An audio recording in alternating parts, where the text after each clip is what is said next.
どうもこんにちは、福山茂です。今回の YouTube のテーマは3種類の支出です。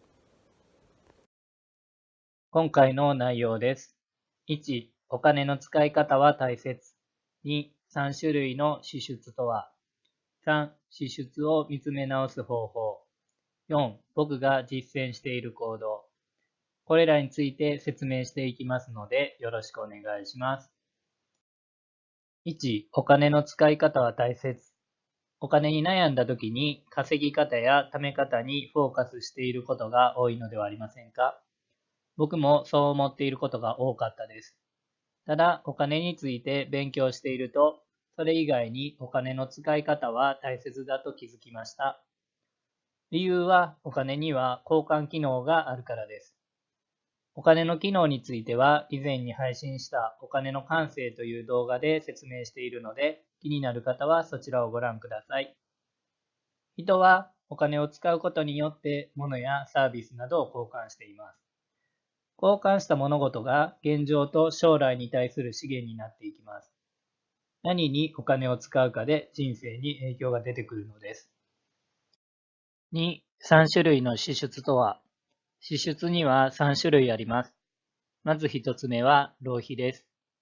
浪費は生活に必要がなく、生産的なことにも使われておらず、支払った金額よりも価値が低いものやサービスへの支出を言います。例えで言うと、贅沢な外食、着ない洋服や衝動買いなどです。10着服を買って、そのうち9着着ていない服があるなら、それは浪費ですね。次に2つ目は消費です。消費は生活に必要なものやサービスへの支出で、支払った金額と価値が同等な支出を言います。例えで言うと、家賃や交通費、光熱費などです。最後に3つ目は投資です。生活に不可欠ではないが、将来に対して有効で生産性が高く、支払った金額よりも価値が高い支出です。例えで言うと、本やセミナー参加などの勉強の費用、将来を見据えての貯金、株式投資などです。この3種類の支出が人生に対して影響を与えているので、見つめ直して行動に移していくことが大切です。3、支出を見つめ直す方法。現状を把握するための資料。領収書や家計簿等がある場合を説明します。1、支出項目を箇条書きします。家賃、食費、通勤費、医療費などのようにです。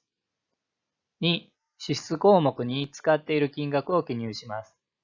家賃6万円のようにですね。3、先ほど説明した定義を参考にして支出項目の横に浪費、消費、投資なのか記入します。家賃6万円の場合は、消費ですね。嗜好品、お酒。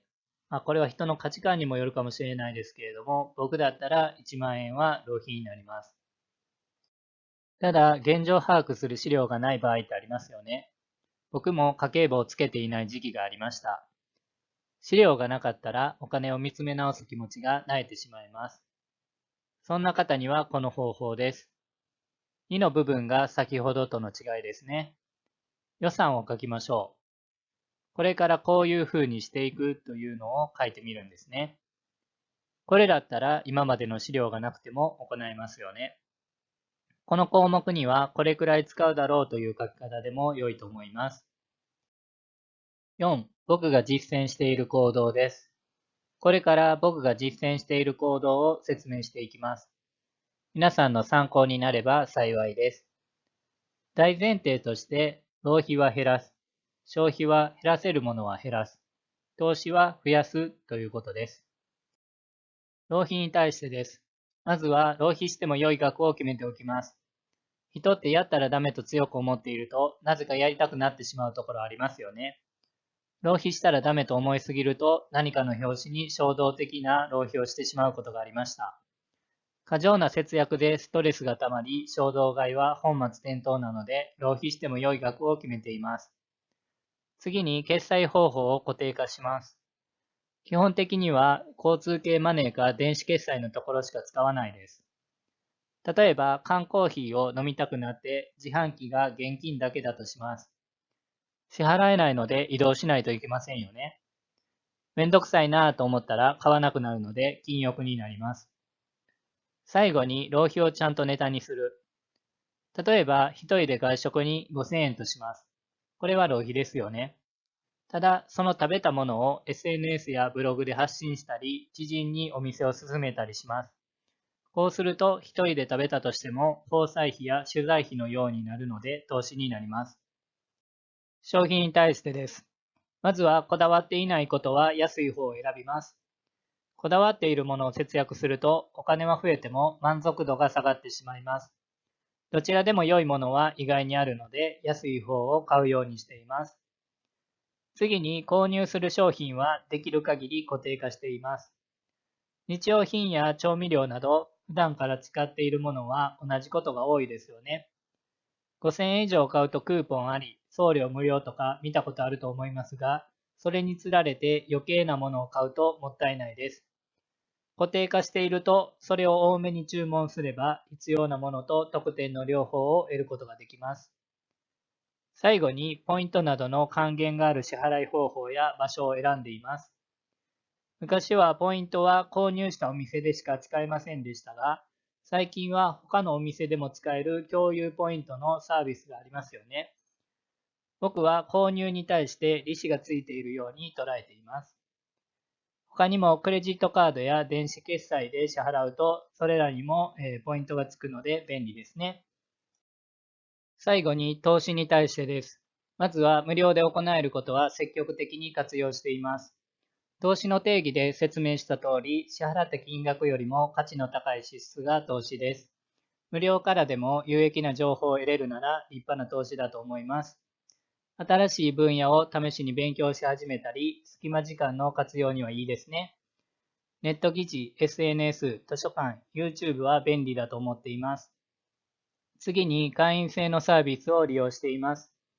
会員じゃないと受けれないサービスを使っていると便利です。無料、有料といろいろありますが、自分の活用の仕方によっては十分に費用対効果があると思います。例えば、異業種交流サロンですが、異業種交流だけでなく、本が置いてあったり、作業用のテーブルがあったり、ウォーターサーバーの水が飲み放題だったり、何人かは知り合いを連れてきても良いなどの特典があります。カフェで勉強するのもいいんですが、隣の会話が全然生産できなくて気が散る時があります。サロンでも稀にマナーが悪い人はいますが、基本的には作業をしていたり、知人と生産的な会話をしている方が多いので、環境設定としていいです。会費を支払っている分、元を取ってやろうと思って頑張るきっかけにもなりますし、交際費の節約にもなるのでおすすめです。他にはメルマガ、職種の協会を活用しています。最後に投資用の貯金を用意しておきます。毎月の予算で投資をするのもいいんですが、投資用に貯金をしておくことをお勧めします。例えば、語学留学や大学院の入学をするのにも多額の費用がいります。起業をするときにも株式投資を始めるにもある程度のお金が必要です。今は具体的になかったとしても、投資用の口座を作っておくのをお勧めします。僕は企業用の自己資金や高額なサービスを利用するときのために貯金をしています。貯金についてはまたの機会に YouTube で発信しますね。今回はお金の使い方として浪費、消費、投資の説明をしてきました。僕もまだまだなところがありますが、素敵なお金の使い方をしてより良い人生が構築できればいいですね。これからもお金の勉強と行動は続けていきます。今回の動画が皆さんにとって良いきっかけになれば幸いです。以上です。ご視聴ありがとうございました。